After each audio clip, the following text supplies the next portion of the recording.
Hello, my name's Shade and today I'm going to be going over the books that I read in August. Only in England do we have like the most miserable summer and then the first week of September, 30 degrees heat wave. So it's slightly warm. I'm going to try and make this concise because we all know that I can talk far too long. So hopefully this won't end up being a really long video because I read a whopping 10 books in August. Pat on the back for me. I didn't have the best June and July reading months. I didn't read very much in those months, and I don't think I was loving what I was reading. And then I set myself a challenge to have like an ancient history August where I tried to read as many myth retellings and non-fiction about ancient history as I could, and the vast majority of what I read was in one of those two categories. So again, pat on the back for me. I think that is enough of an intro. I think we have 10 books to talk about. Let's get into it. The very first book I read was Uncle Paul by Celia Fremlin. I saw the cover of this one somewhere. I just love the concept of it, how it's like a postcard, like a sunny, very traditional, I feel like English holiday postcard, quite old-fashioned, with like the splatters of blood. Welcome to the Nightmare Summer Holiday. Now I will say, do I think the marketing is slightly off? Yes, probably. It does kind of give Agatha Christie vibes almost, I think because of the time periods. I can't remember, I feel like it's in the 50s maybe. So we have three sisters, Isabel, Meg and Margaret. Margaret used to be married to this guy once upon a time. It was found out that he had murdered someone or attempted to murder someone and he was like on the run. Long story short, Mildred ended up going to the police and being like, this is him. All these years later, they'd go on their summer holidays. Isabel now has kids and Mildred's older. Time has passed and Mildred starts to think that maybe Uncle Paul is this guy that she married, that she ended up reporting to the police. She thinks he's back. It is a thriller mystery, but I really felt like the mystery thriller vibes was a backseat to just the general quaint summer holiday vibes that was going on. The way this is written, I really loved the writing style of this. There was this one line, I can't remember what it is, but it was about Isabel, who's this like mother and she's kind of like being worn down by life. She finds everything very difficult. And it said that she was like bent against the sun as the way someone would like bend against the rain. I was like, oh, I like that. That like tells us a lot about this character. It tells us a lot about what she's doing. It was written really well. The writing style was lovely. It was very quaint. It very much was of the time, which was really nice. It kind of had that cozy, almost Agatha Christie like vibe. It was just generally very pretty and very well done, very well written. But I did kind of get somewhat bored. My attention would kind of ebb and flow as we were kind of fed these kind of like every now and then these little pearls, these little tidbits of this like bigger mystery, and then would go back to like mundane life of like summer holidays with the kids. Ultimately, I found it somewhat disappointing. I don't think like the way it was building and the way that like it's described, I don't think that potential was met. So overall, I think I'm gonna have to give it like a 6.5. It's such a shame because there was so much about it I liked, but like the main crux, if the main crux is that disappointing, like it's kind of a bummer. But if you like kind of cozy mysteries and like that kind of old-fashioned, if like anything that I said kind of does sound appealing to you, then I do recommend it for that. If you want like a really interesting, gritty, twisty and turning mystery, this isn't that.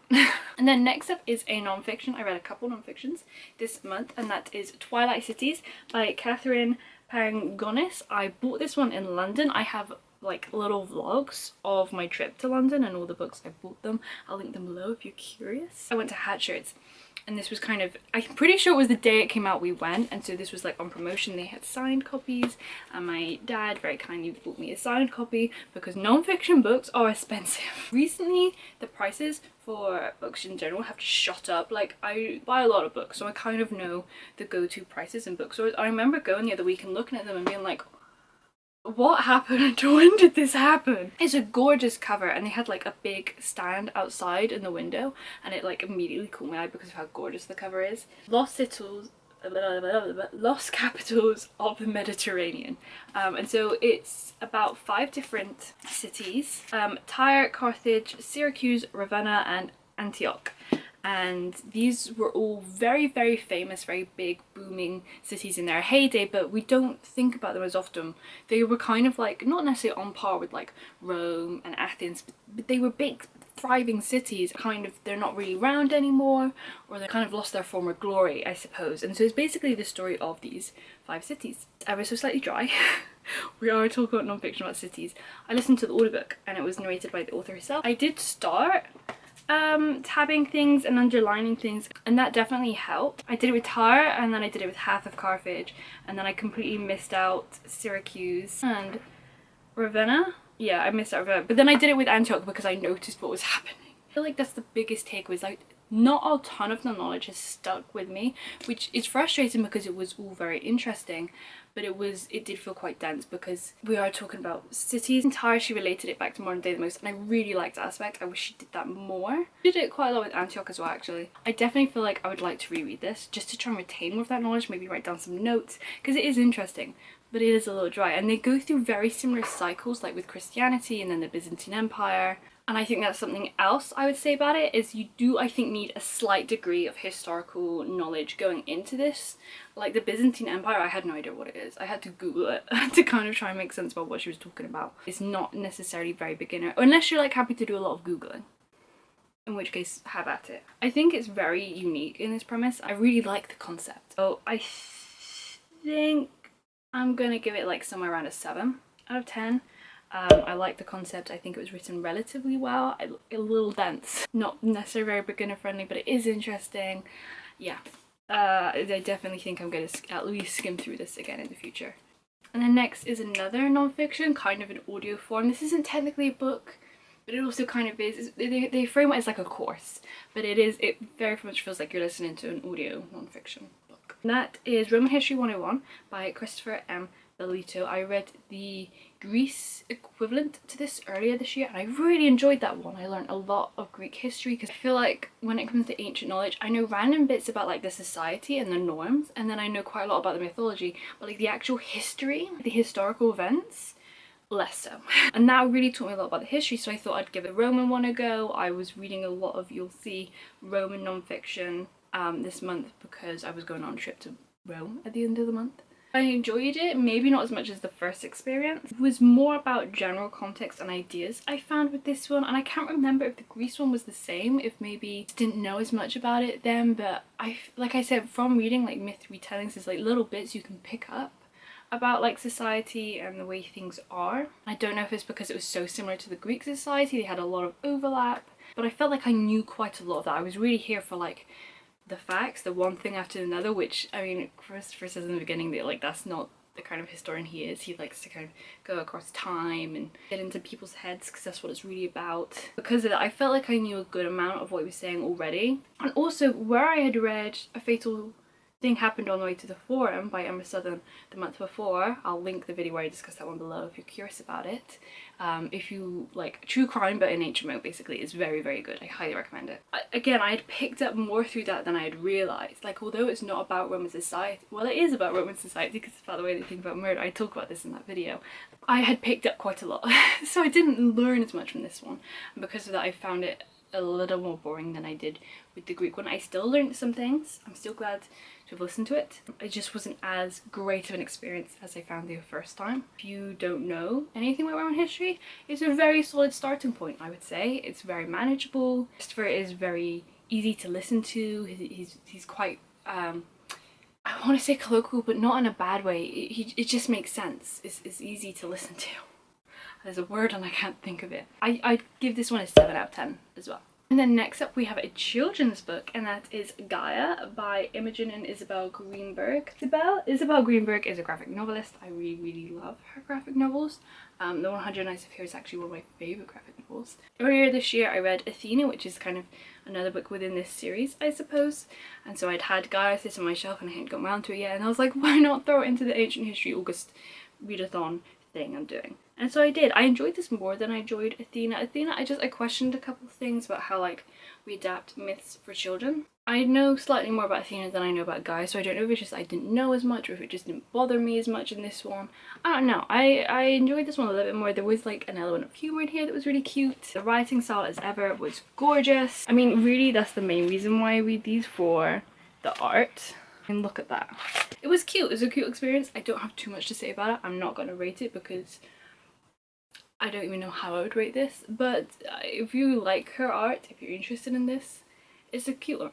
It's nice. Next is a good one. Next is Clytemnestra by Costanza Cassasi. Now, this was one of my most anticipated books of this year. And then I had it, and I think it came out like in March. Like, it was winter, it was cold, I remember. It's been sitting there. For some reason, I was like scared to read it, or I didn't think I was gonna like it. I didn't think it was gonna be what I thought it would be. Maybe also I had read Electra earlier this year, which does deal with Clytemnestra's story in that one. I'll link to the video where I talk about Electra down below if you're curious, by Jennifer Saint. And I really loved Electra. So I was just nervous. I didn't really want to read it. I don't know, I was putting it off. And I thought, for God's sake, enough is enough. And I read it and I really loved it. I really loved it. It takes a very different approach to Clytemnestra. Clytemnestra was the wife of Agamemnon, if you do not know, who was one of the generals in the Trojan War. Her story is quite famous, but I'm not going to say what she does in case you don't know and you don't want to know before going into this or in any of Clytemnestra's stories. Oresteia by Aeschylus is kind of the most famous iteration of their story. It's the only kind of surviving full trilogy from Greek playwrights. They were always written in a trilogy, but that's the only surviving full trilogy. And this one very much deals with kind of the beginning of her story. It doesn't quite run the full span, but I really enjoyed that actually. And it takes a very different approach. We much focus on her as her family dynamic and her childhood in Sparta much more than any other iteration I've ever seen. Normally when people talk about her and her family, it's very much based on her kids, which makes sense if you know the story. And I do think I loved the way motherhood was described in this. I teared up many times. There was a time skip that I didn't like necessarily. I wish it wasn't there. I think if that time skip hadn't happened, then I would have like felt the connection between her and her children that little bit more. And also, like, I was just curious. I wanted to see the full, I wanted to see how it happened, even if it like just like went over time quickly and then we had a time skip. I don't know. Or maybe like more flashbacks, I don't know. I wanted that a little more because it was so focused on her, like her siblings, which we don't hear as much about. Like, I always forget her brothers are like Castor and Polly. I don't know how to pronounce his name off the top of my head.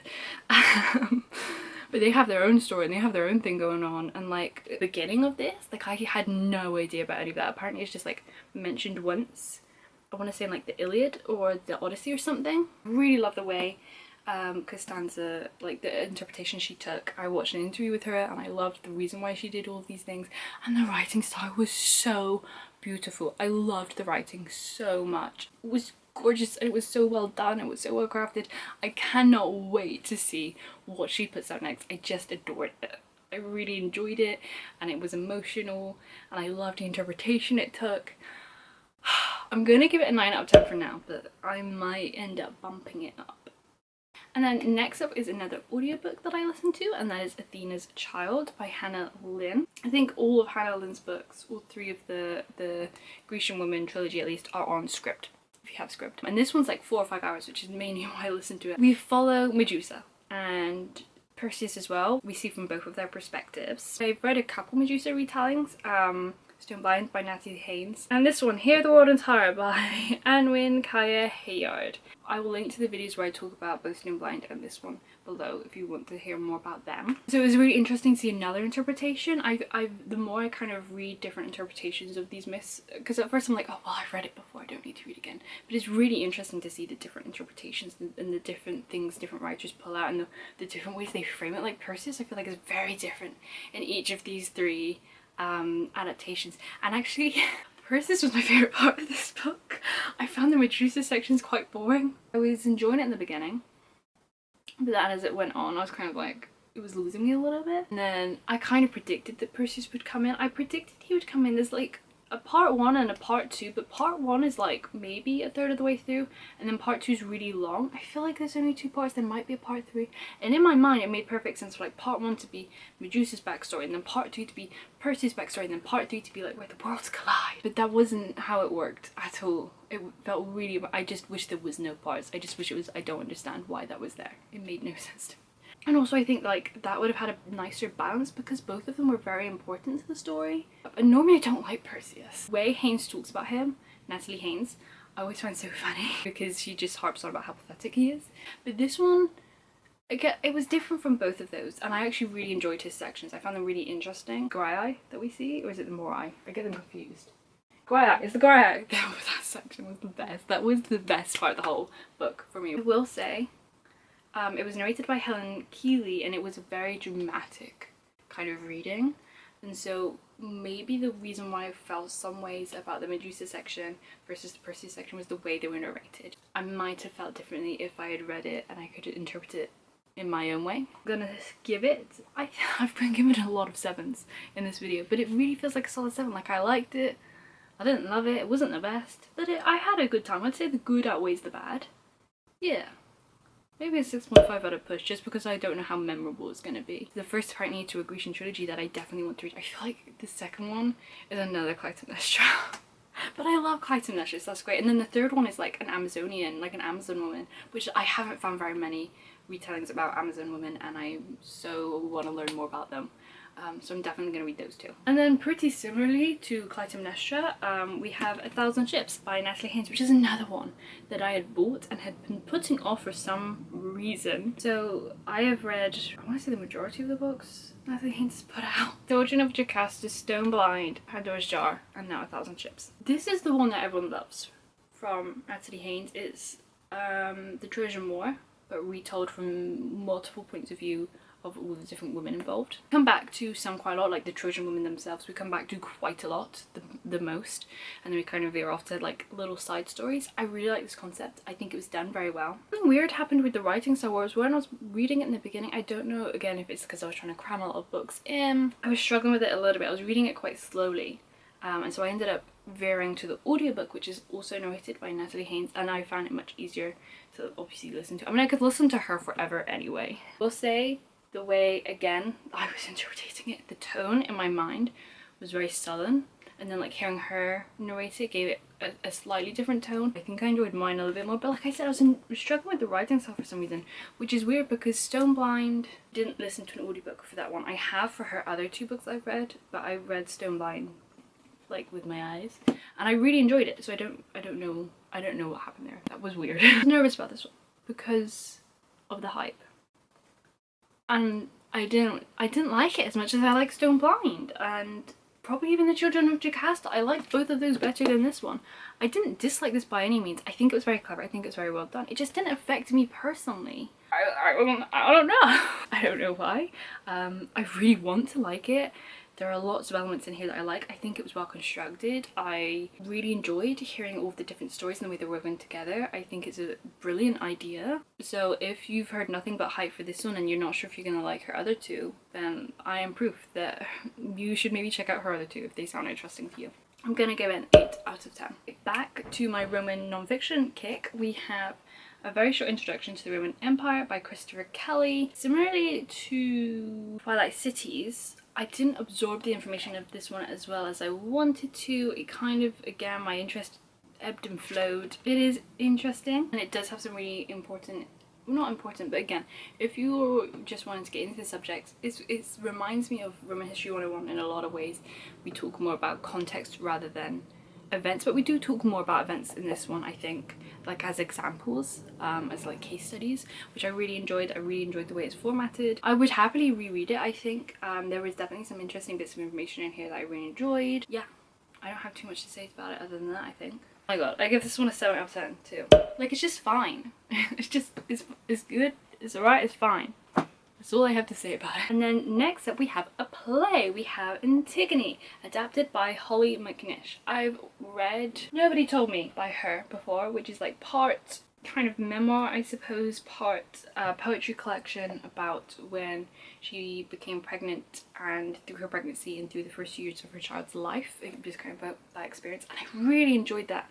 And I hadn't picked up anything else by her before, and then I saw that she had adapted Antigone, and Antigone and Oedipus are like, I love them. I love them so much, and particularly Antigone I remember by Sophocles, which if you've not read any ancient Greek drama and you want to get into, they're good ones. They're good ones. I don't want to say too much about the premise of it because they're so short, because they're plays. It deals with kind of parentage and the state and like the health of the family versus the health of the state and like the gods and what's right and what's wrong. We're dealing with those kinds of themes. This one was definitely adapted to be accessible to a modern audience, to be accessible to people who don't have any idea of the mythology and the history and the context around this play. So if you've never like read a Greek tragedy or you don't know a lot about ancient history, you'll still, I think, be able to take something away from this. And I liked and respected the choices Holly made in it. In the beginning, there's like an introduction type thing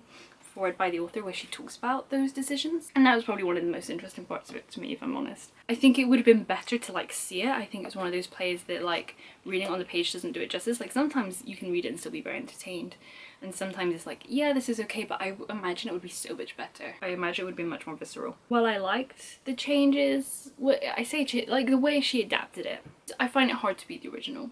In terms of like adaptations, reimaginations, I really like The Children of Jocasta by Natalie Haynes, which is basically the same story. It just wasn't also, again, like my favourite or anything. I think I'm gonna give it like a 7.5. Yeah. And then the very last book to kind of step out of the ancient history August theme. I was supposed to read this when I went away, but I just didn't get around to it. I actually read Antigone while I was away, though. I read it on a 3-hour train at like 11 o'clock at night from Pompeii to Rome, which was a lot. But then when I came back in the last week of August, I read People We Meet on Vacation by Emily Henry. I read Beach Read a couple months ago, I feel like. I'll leave the video where I talk about that one in the description box. We're following Alex and Poppy and Alex, and they're best friends. They met at college, and it's reminiscent of When Harry Met Sally, definitely. So if you like that kind of concept, then you go. We follow them both in present day, but then also over the years, because every year they go on holiday together. Going like from summer vacations past and like how they met, and then like slowly creeping forward to like present day, which is like interspliced with like the present day story. In present day, they haven't actually talked for 2 years. Something happened on the very last summer vacation that's kind of made them not talk to each other. We don't really find out what it is for a very long time. This year they end up going back on holiday together, and they're trying to just like work it out, I guess. But obviously like it's a rom-com, so I feel like because of that you kind of know, I'm not gonna say it in case you don't, but I knew, and you know how it's gonna, yeah. It's a fun premise. It definitely felt more lighthearted and a little bit goofier than Beach Read. I feel like it wasn't as strong as Beach Read. I think now that I'm looking back on it, because the present day takes place over quite a short period of time and not that much actually happens necessarily. Like it's the past sections that's really like pulling the book up and really like supporting the book. And I mean, that is what it's about. It's about their friendship. I really like the premise. Like again, I read like the little end bit or like from the author and like what she had in mind, and I really like that, and I think that really pulled through. There's a lot of things about like what is home, chasing your dreams versus like reality. There are these like more serious, hard-hitting themes and discussions running through both of Emily Henry's books I've read so far that I really enjoyed. It's just like to give it a little bit more of like real world application, so it's not just all fun and goofiness all the time. Not that there's anything wrong with all fun and goofiness, I just like this take on a rom-com. I feel like this one, like, that's slightly less than it is in Beach Read. Beach Read I think has a little bit more serious themes. I just think it was a little bit stronger. I think I enjoyed it a little bit more. Having said all that though, I would still give this an 8 out of 10. Like maybe a low 8, while 1,000 Ships is like a mid, just like a true 8. I still think it was layered. I think it was well written. It gave me all the warm fuzzies. I enjoyed the characters and their interactions. I also, like, I cannot think of anything else but carrots because of how orange and green this book is. And I'm very excited to read Emily Henry's 2 other books. I might wait and save them for next summer so I don't burn through them too quickly, but we'll see how that goes. And those are all the books that I read in August. If you have any thoughts or opinions on any of them, please let me know down below. What was your favourite book that you read in August? I would love to hear about it. If you enjoyed this video, if you could like and subscribe, that helps my channel out a lot. And that is all I have for this video. Thank you so much for watching. I hope you have an amazing morning, afternoon, evening / night. My name's Jade. I hope I see you again next time. Goodbye!